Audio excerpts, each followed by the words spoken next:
6장. 욥이 대답하였다. 아, 내가 겪은 고난을 모두 저울에 달아볼 수 있고 내가 당하는 고통을 모두 저울에 올릴 수 있다면 틀림없이 바다의 모래보다 더 무거울 것이니 내 말이 거칠었던 것은 이 때문이다. 전능하신 분께서 나를 관역으로 삼고 화살을 쏘시니 내 영혼이 그 독을 빤다. 하나님이 나를 몰아치셔서 나를 두렵게 하신다. 풀이 있는데 나귀가 울겠느냐? 꼴이 있는데 소가 울겠느냐? 싱거운 음식을 양념도 치지 않고 먹을 수 있겠느냐? 달걀 흰자위를 무슨 맛으로 먹겠느냐? 그런 것들은 생각만 해도 구역질이 난다. 냄새조차도 맡기가 싫다. 누가 내 소망을 이루어 줄까? 하나님이 내 소원을 이루어 주신다면, 하나님이 나를 부수시고 손을 들어 나를 깨뜨려 주시면 그것이 오히려 내게 위로가 되고, 이렇게 무자비한 고통 속에서도 그것이 오히려 내게 기쁨이 될 것이다. 나는 거룩하신 분의 말씀을 거역하지 않았다. 그러나 내게 무슨 기력이 있어서 더 견뎌내겠으며 얼마나 더 살겠다고 더 버텨내겠는가? 내 기력이 돌의 기력이라도 되느냐? 내 몸이 노새라도 되느냐? 나를 도와줄 이도 없지 않느냐? 도움을 구하러 갈 곳도 없지 않느냐?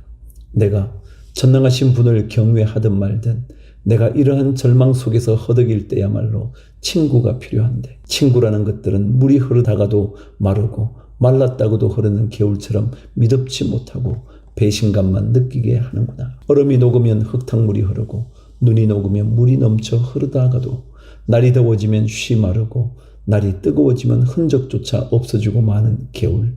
물이 줄기를 따라서 굽이쳐 흐르다가도 메마른 땅에 이르면 곧 끊어지고 마는 개울.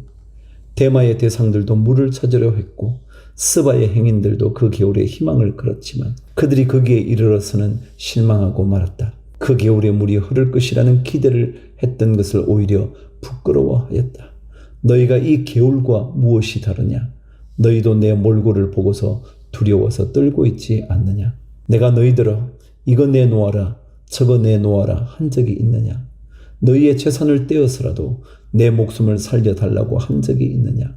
아니면 원수의 손에서 나를 건져달라고 하길 했느냐? 폭군의 세력으로부터 나를 속량해 달라고 부탁하기라도 했느냐? 어디 알아듣게 말 좀 해보아라. 내가 귀 기울여 듣겠다. 내 잘못이 무엇인지 말해 보아라. 바른 말은 힘이 있는 법이다. 그런데 너희는 정말 무엇을 책망하는 것이냐? 너희는 남의 말 꼬투리나 잡으려는 것이 아니냐? 절망에 빠진 사람의 말이란 바람과 같을 뿐이 아니냐? 너희는 고아라도 제비를 뽑아 노예로 넘기고 이익을 챙길 일이라면 친구라도 서슴지 않고 팔아 넘길 자들이다. 내 얼굴을 좀 보아라. 내가 얼굴을 맞대고 거짓말이야 하겠느냐? 너희는 잘 생각해 보아라. 내가 억울한 일을 당하지 않게 해야 한다. 다시 한 번 더 돌이켜라. 내 정적이 의심받지 않게 해야 한다. 내가 혀를 놀려서 옳지 않은 말을 한 일이라도 있느냐? 내가 입을 벌려서 분별 없이 떠든 일이라도 있느냐? 7장. 인생이 땅 위에서 산다는 것이 고된 종살이와 다른 것이 무엇이냐? 그의 평생이 품꾼의 나날과 같지 않느냐? 저물기를 몹시 기다리는 종과도 같고 수고한 삭슬 애타게 바라는 품꾼과도 같다. 내가 바로 그렇게 여러 달을 허탈 속에 보냈다. 괴로운 밤은 꼬리를 물고 이어갔다. 눕기만 하면 언제 깰까, 언제 날이 셀까 마음 졸이며 새벽까지 내내 뒤척거렸구나. 내 몸은 온통 구더기와 먼지로 뒤덮였구나. 피부는 아물었다가도 터져버리는구나. 내 날이 배틀의 북보다 빠르게 지나가니 아무런 소망도 없이 종말을 맞는구나. 내 생명이 한낱 바람임을 기억하여 주십시오. 내가 다시는 좋은 세월을 못 볼 것입니다. 어느 누구도 다시는 나를 볼 수 없을 것입니다.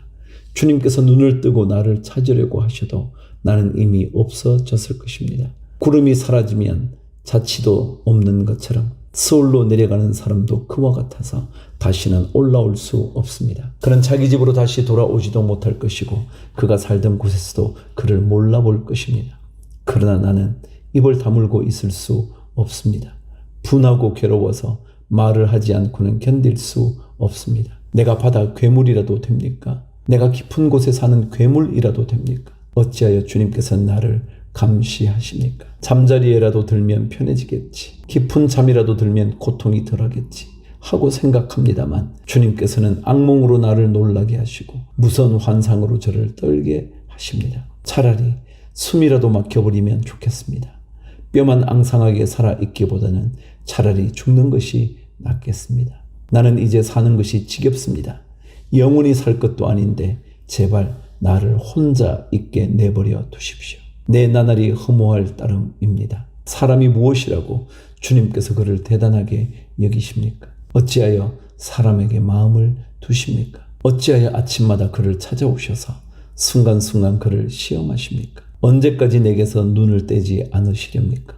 침 꼴깍 삼키는 동안만이라도 나를 좀 내버려 두실 수 없습니까? 사람을 살피시는 주님, 내가 죄를 지었다고 하여 주님께서 무슨 해라도 입으셨습니까? 어찌하여 나를 주님의 관역으로 삼으십니까? 어찌하여 나를 주님의 짐으로 생각하십니까? 어찌하여 주님께서는 내 허물을 용서하지 않으시고 내 죄악을 용서해 주지 않으십니까?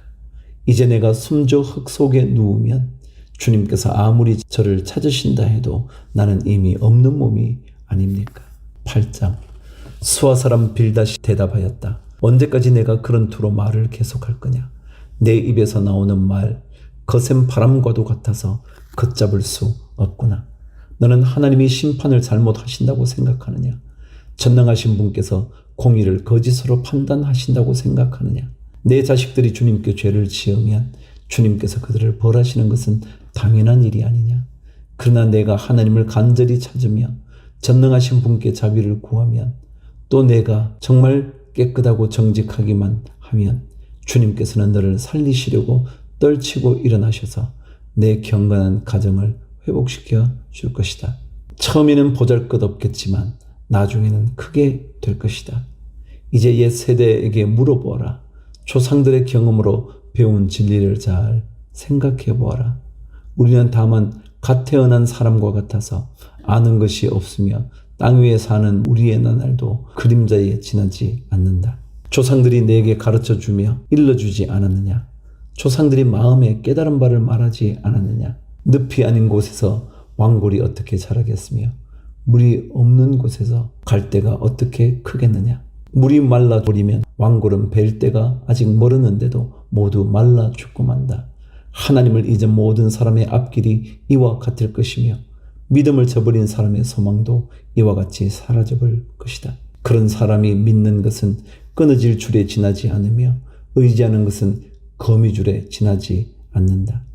기대어 살고 있는 집도 오래 서 있지 못하며 굳게 잡고 있는 집도 버티고 서 있지 못할 것이다.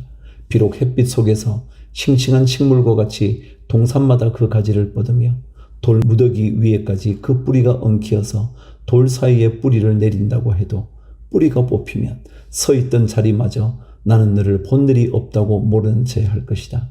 살아서 누리던 즐거움은 이렇게 빨리 지나가고 그 흙 속에서는 또 다른 식물이 돋아난다. 정말 하나님은 온전한 사람 물리치지 않으시며 악한 사람 손잡아 주지 않으신다. 그분께서 내 입을 웃음으로 채워주시면 내 입술은 즐거운 소리를 낼 것이니 너를 미워하는 사람은 부끄러움을 당할 것이며 악인의 장막은 차치도 없이 사라질 것이다.